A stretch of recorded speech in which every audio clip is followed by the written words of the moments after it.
We are back, everybody. We are back. Premier League is back. Footballer is back. And you know what? There are a couple of stories that we need to discuss.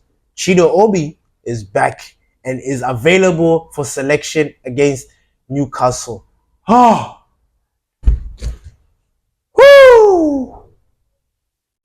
You know what? Let that sink in. Let that marinate because I tell you what, Rasmus Højlund has not been doing it for me. And you know what? We have been trying to swap Xerxes and Hoyland, and I've seen, I know where Xerxes belongs, and I know where Rasmus belongs, and I know that if we keep on doing this interchanging thing, we're not going to get the best out of them. And the sole fact was because I don't know where Chido was. Maybe he had obligations with the youngsters, but I had not heard from Chido in a while. I don't know if he picked up any kind of injury. I don't know what was going on, but it had been quiet around Chido, even amongst the youngsters. I didn't see him playing the under 18s. I didn't see him. I didn't see his name under 18s against Reading yesterday. I didn't see him in the under 21s in the previous game. I didn't. Or am I tripping? Please correct me in the comments. Let me know that no, he has been involved, that he has been doing the stuff, because I kind of forget. But him coming back is the necessary boost that we needed. I tell you why. Rasmus Højlund, guys, I'm not going to speak ill of him. I'm not going to speak bad of him, because at this point, I need to be a gentleman. You know, gentlemen don't kick people when they're down. And Rasmus Højlund, I'm sorry, is down. But what is the solution? What do we do? How do we move forward? How do we get Rasmus Højlund to spark his goal-scoring hunger? How do we do that? He doesn't look like he's the kind of player that can look for inspiration somewhere here and there. You know, at one point, I did think that he was getting inspiration from Peter Schmeichel, because he was telling Peter Schmeichel about his struggles and all those things. I thought he had somebody, but we really need him to, because, oh my God, we don't want a situation like where Chido comes in and does your job for you and makes you look small, because I don't think Rasmus Højlund will be able to recover from that. If, let's just say, for example, he loses that number 9 position, I don't think he'll be able to recover. I don't think mentally, maybe he would have to leave United, you know, because it has become a phenomenon. Leave Manchester United and then somehow your eyes, oh my God, I can see, oh my God, I can walk, oh my God, I can play football. Like, that's what happens when players leave Manchester United. You know, it's like all of a sudden, you know, it's like like Severance, the series Severance, when they get into the elevator and then they change, and then, it's like it's the same thing. Same thing. So it's like, what are we doing? What are we doing with Rasmus Højlund? Ruben Amorim, what are you doing? Can we figure something out? Like, I think for Rasmus Højlund now, it's better for him to start off the bench, come on as a substitute. Because when he starts and then he doesn't capitalize on his opportunities, and when he comes off, and then somebody comes in and does his job for him, it's really hard. It's really, really hard. So I would rather he starts off coming off the bench.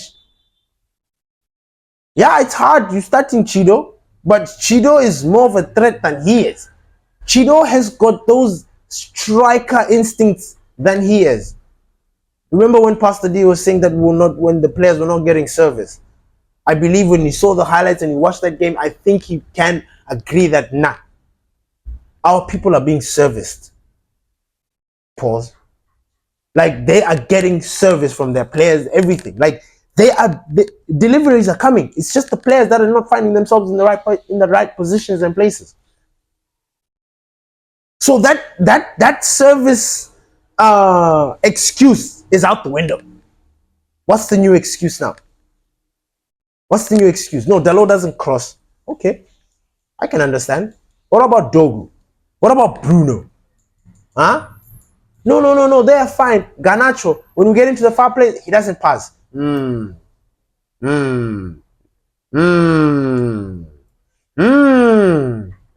But when Garnacho does pass you, you don't score. Why is that? Ah, ah, So we are not there. So I was excited when I heard about Chido coming back, because at least now I want him to score his first goal, because I know that once he scores that first goal, he's gonna get the hunger for the second one, the third one, the fourth one, and it's a wrap. That's where history. Once he scores that goal, and then he celebrates with his people, it's glad that giant Chido will now be. I'm really excited for Chido. You guys have no idea. I am so excited for that kid. Number 9, everything. I am. And then we were also linked with Anderson from Atalanta, that midfielder. Look, that midfielder is the real stuff, is the proper stuff. Brazilian, defensive midfielder. Not easy, eh? Not easy. He can do a box-to-box situation. Not easy. He's good. Now, if we're thinking, if Manchester United are linked to him, I can only assume it's because Eriksen is leaving. I don't know if Casemiro is going to leave.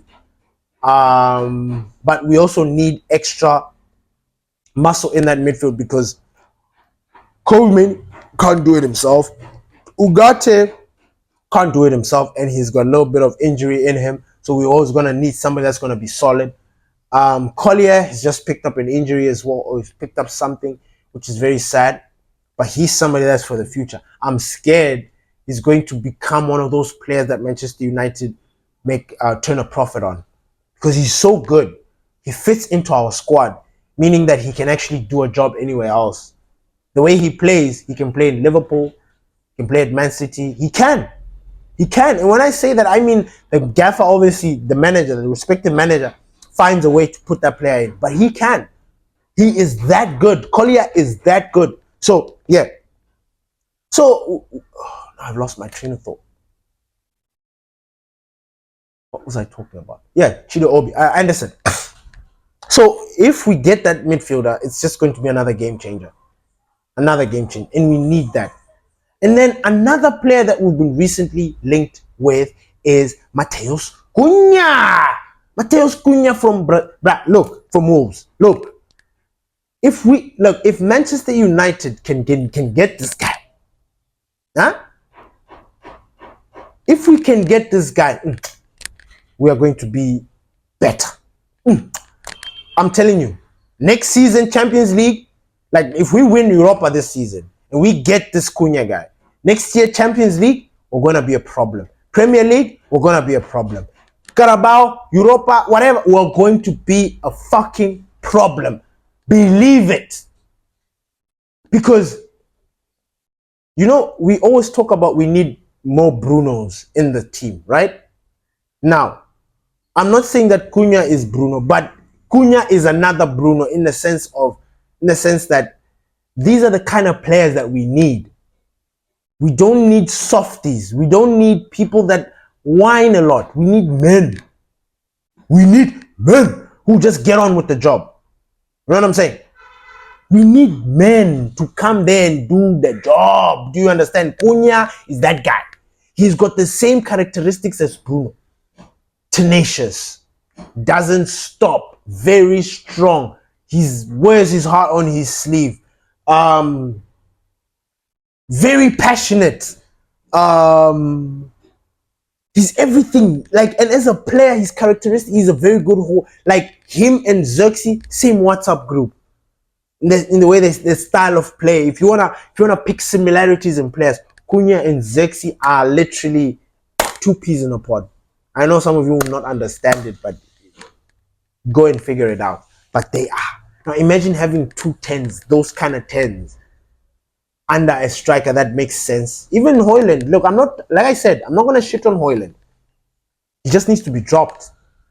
But say you put that there and then you have Cunha and all these guys helping in the field.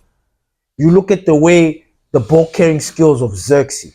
Then you look at the ball carrying skills of Cunha. Combining that, they are running at you, doing 1-2-1-2 with Bruno behind them, pinging, like giving in those sweet passes. Are you joking? Are you bloody joking? Manchester United should be all over this deal. I think it's about 60 mil, and right now he's earning 150k at Wolves. We need to be all over this deal. So Jim needs to leave Dar es Salaam right now and go and sort this thing out. We need Cunha. Cunha is that guy. Like, when you've got players like Garnacho, when they're whining and everybody's just complaining, not getting on with the job, you've got Bruno, you've got Cunha, you've got Athelic, you've got Dogu, huh? You've got Mazraoui, huh? You've got the Butcher, huh? You've got Ugarte, guys who just get on with it. I like my players who just get on with it, and they just get on with it. But no, you want to have certain conditions for you, this, nah. So Manchester United, now I know this is just speculation, and this is the time. The summer is right around the corner. Like, it's literally, we're staring at the summer. We need to start getting these deals done. We need to start locking shit together, locking shit down. You are my player. Yes, we'll see you in the season before. Alright, cool. Sorry, we'll see you next season. Stay. Hey, we're coming for you. You, verbal agreement. Hey, you'll be our. Summertime comes. Garnacho, go. Ericsson, go. You, go. Recuperate some cash. We get some cash from here. Supplement. Bring in that midfielder. Bring in that striker. Bring in that defender. Bring in that goalkeeper. You know. But we need to start talking now, not when the summer window opens. That's when Manchester United are exploring the opportunities to sign a certain player. Or Manchester United are thinking, we need to be nailing down. Come pre-season, Ruben Amorim needs all his players. Whether it is Sancho who has come back, or Rashford, or Anthony, he needs all his players back. The new players need to start back. They need to be there as well. Start together. Ever since Erik ten Hag's first season, we've not had a good preseason. And that's what now we're pushing to 3 years, 4 years ago. For 4 years, we've not had very good preseasons. The start of the season is just fucked for some reason. Fatigue, injury, no signings. What else? You name it. We've just had some weirdness. Some players that are supposed to have gone for surgery but decided to go on a competition. Then they've aggravated their injury. Then come preseason, they want to start healing it, and then they'll come into the season. You know, we've had it all. We've had it all at Manchester United. We don't need it now. Ruben doesn't need it now, especially if you guys want to win stuff. Ruben Amorim needs to hit that ground running. He needs to hit the ground running. And he already needs to have an idea of who's going to be in his squad. There's a story that has come out that Ruben Amorim and Marcus Rashford are set down for talks, communication. Honestly, I don't know. Rashford sealed his fate when he went behind the club and said that he's looking for a challenge. No hard feelings. Look, no hard feelings, bro. Like, we don't care about you anymore. You used to be one of ours, and you still are, but you're soon not going to be. You're going to be Rashford is going to be a Welbeck, you know. He's going to be a Makeda or a Lingard or a Pogba. You know, somebody that used to be at the club from the academy that just didn't. You know, like, we need to move on. So that's the situation. So Ruben Amorim needs to have his team sorted out, like, and Jim needs to stop with this African tour and come back and go back and sort things out there. You know, he needs to sort things out there. What else? Amad Diallo is back, not back training, not back at the grass, no, but he's walking. He's on the treadmill. He's basically on rehab. He's nursing whatever injury he has so that he can come in. I truly believe that he'll come in, he'll feature somewhere along the line. But I can tell you right here, right now, if there's one player that we are missing right now, like the player who would have been helping us seal a lot of these games, Man City, Olympia, Lyon, losing to Nottingham Forest. Which other game was that? And all these silly games that we've had that we've not had very good results. Ahmad would have been the change. We thought Gun. I thought. I still to this day do not understand this obsession that everybody has with Garnacho, and it's now starting to become sort of like the Dalot conversation that I keep having with people. Like I'm slowly categorizing Garnacho as I did Dalot. He's a very okay winger. He's not special. I can name 5 wingers that I would replace Garnacho with if I had the opportunity in a heartbeat. 5 wingers. 5. Some they're not even wingers. They might just be makeshift players that I just put in there that can replace Garnacho.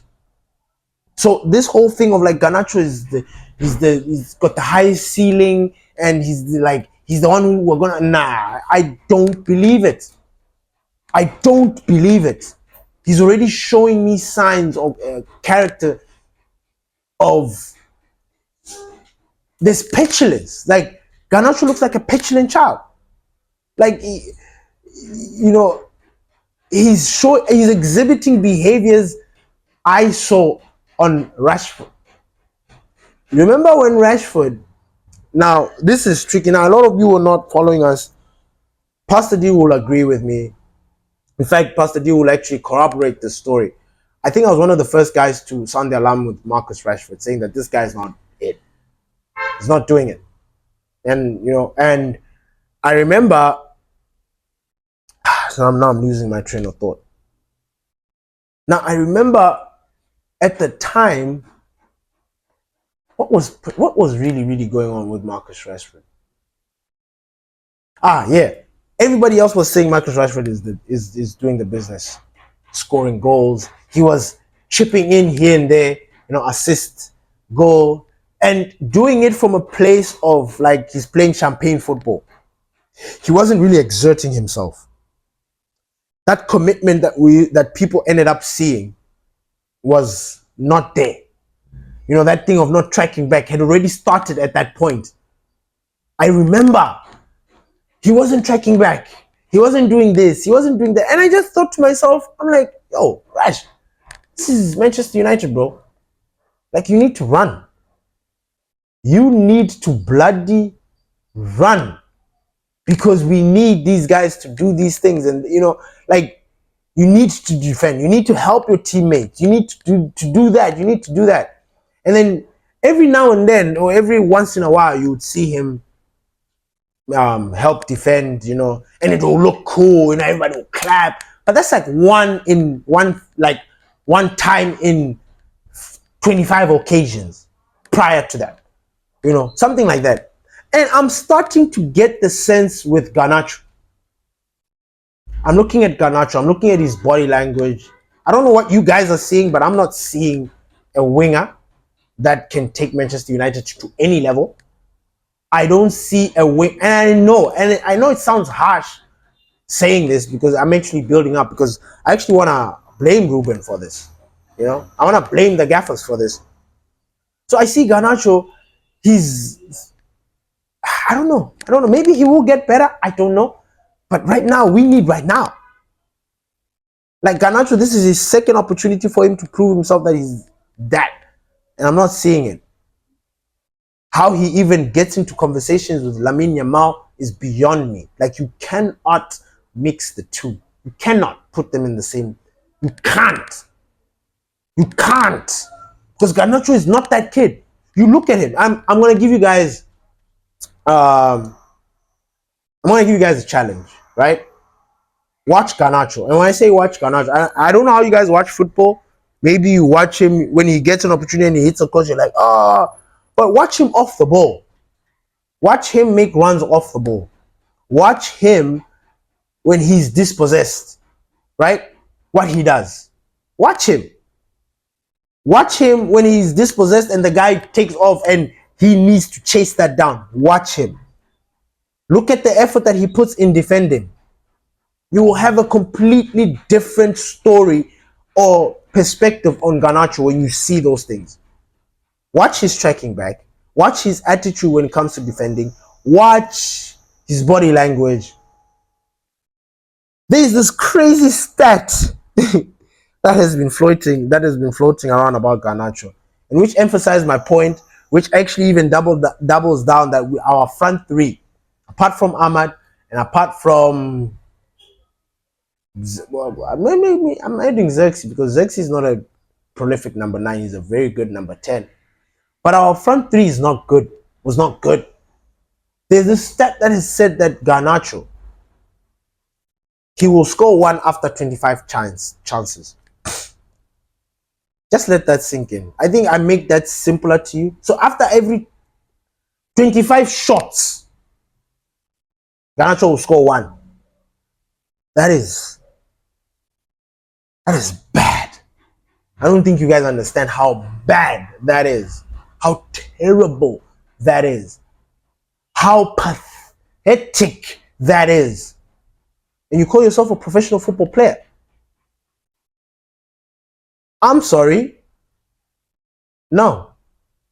So with that being said, I don't understand this obsession with Garnacho. You look at my starting lineup that I've been picking on the app and even trying to advertise. I have been trying to get rid of my 2 players. In fact, I've been struggling with 3 players. Ugarte, Xerxes, and Ugarte, Hoyland, and Garnacho. Ugarte, I don't understand his rotation. I get it, but there's some times where you see Ugarte having an amazing game, right? Then you just see the gaffer taking him off, and you be like, whoa, what the fuck is happening? Why are you removing our cleaner? Why are you removing the guy that's tidying things up? The guy that's winning balls like a motherfucker? Like, why? But then I understand, okay, maybe. And then sometimes Ugarte is not available because maybe he has picked up an injury or something. I don't understand. Now, didn't we buy Ugarte to be that guy? To be him? To be Casemiro? You know? This now emphasizes that point of us needing a midfielder or 2 even more. Because, look, Ugarte has been good this season. But tell me, like, he's like a staple. He's like Mazraoui or Onana or Bruno Fernandes. Tell me if he's like that. He's not. He's not. He's not a main player. Like starting lineup. Manuel Ugarte. Like, we are not seeing. Ruben Amorim is flexing. He's putting Casemiro, he's putting Bruno, he's putting Casemiro with Ugarte. Like, he's experimenting. Now, I thought when we got Ugarte, like, Ugarte was going to be him. Understand? Well, I thought we were going to put him there and then Bruno, you know, to do the magic. But it doesn't seem like it. And that is where my issue is. My issue is, why is Ruben Amorim continuing playing this kid? My issue right now with Ruben Amorim is him playing Garnacho and Hoyland. Hoyland, I'm assuming that issue is going to be resolved. But the problem was, he would start Garnacho and Bruno. Bench Xerxes. Rasmus starts. Rasmus doesn't do jack. What's the point of having Rasmus on that pitch if he's not going to contribute focal? And then we've got Xerxes on the bench who can be in that number 10 position, or deploy him as that striker, but he will operate within the middle, within the 18 area, if you know what I'm saying. Xerxes at this point offers us more than what Rasmus Højlund does. And we need the best team. So we need that. So, yeah, a lot is moving around at Manchester United. I hope you guys enjoy your weekend. Playing Newcastle. It's going to be a tricky one, eh? It's going to be a tricky one. Newcastle are good. They've got a very combative midfield. You know, that midfield is a problem. A midfield of Joe Linton, Tonali, and who is the other guy? Who's the other guy? Joe Linton, Tonali, and maybe Longstaff. or Bruno Guimaraes. You know, it's a very strong midfield. I know it looks weird, but it's strong and it's combative and it's one of those men to men. It's not a zonal kind of like. So when you are playing against Newcastle, it always looks like it's like a mess sort of in the midfield. These guys come to you, bro, like man on man, like they're bulldozing. So we need Ugarte in there. Ugarte is the only guy, he's not the only guy I like. But Ugarte, Casemiro, they like this kind of games. It'll be very nice. Joelinton, Casemiro, clashing. Guimaraes and Ugarte. And then Tonali, Bruno Fernandes. You know, it will be nice. It will be nice. But then we need to pay attention to Isak. Isak doesn't make mistakes, which is why it is imperative that we don't play Onana. Onana needs to take this. You know what he needs to take it. Take it. Take your L. You have been disappointing, my friend. You're making silly mistakes. You look at Leon. You look at that Czech boy. He's talking cock right now. Yeah, we're gonna beat them. We're not scared of them. Yeah, yeah, yeah. Look at their goals. Look at their goals. We gifted them those goals. The free kick Onana gave them. He was like, this one is just so that it can move you all, so that we can go to Old Trafford together. And then that spill, you know, the spill, I don't want to judge him too much. I don't know what was his, I don't want to deep it, but that should have never gone in. So, yeah, with that being said, like, it'll be very interesting to see how Ruben Amorim tackles this, because we don't want to see Onana. We don't want to be reminded that he's going to keep on making mistakes. You know, and then on top of that, Garnacho. Bench that kid. He's not doing it. Let him come off.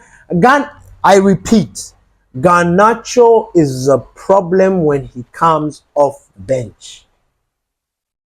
He's a super sub. He's an Ole. He's good.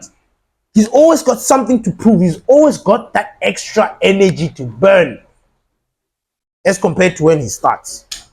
And I don't know, when he comes off the bench, he's got more ideas because he has sat down with himself. He has watched the game. He's seen all the mistakes that have happened. He's there picturing. You know, as a footballer, there is no way you're sitting on the bench there just looking at players doing this. Doing this. You're a sub. You're just doing this. There's no way. I remember as a player, you're on the bench, which was hardly it for me, but anytime you found yourself on the bench, the first thing I'm doing is thinking about how I'm going to score goals. Like how I'm going to come on and in the first 5 minutes, I want to score 2 goals or 3 goals or a goal. You know, you had those targets.